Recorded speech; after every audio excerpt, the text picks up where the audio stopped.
اللہ کے نزدیک سب سے ناپسندیدہ کلام یہ ہے کہ کوئی کسی سے کہے اللہ سے ڈرو اور وہ جواب دے کہ تم اپنی فکر کرو۔ نبی کریم صلی اللہ علیہ وآلہ وسلم نے حضرت صفیہ سے نکاح کے بعد جو ولیمہ کیا، اس میں نہ گوشت تھا اور نہ روٹی تھی، بلکہ ولیمے کے کھانے میں کھجور اور گھی کا حلوہ تیار کیا گیا۔ حضرت ابو موسیٰ نے لکھا ہے کہ رسول اللہ نے فرمایا، جو شخص اپنی لونڈی کو آزاد کر کے اس سے نکاح کرے اسے دوہرا ثواب ملے گا۔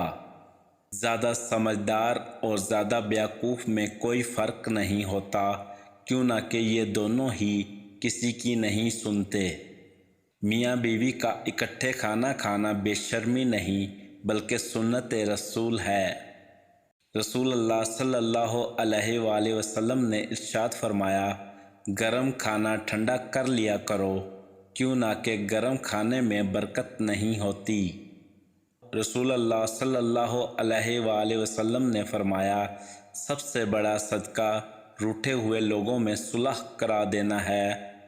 نمبر 1 بلا وجہ غصے ہونا، نمبر 2 بے فائدہ گفتگو کرنا، نمبر 3 بے موقع نصیحت کرنا، نمبر 4 راز فاش کرنا، نمبر 5 دوست اور دشمن کی پہچان نہ ہونا، نمبر 6 ہر کسی پر اعتماد کرنا۔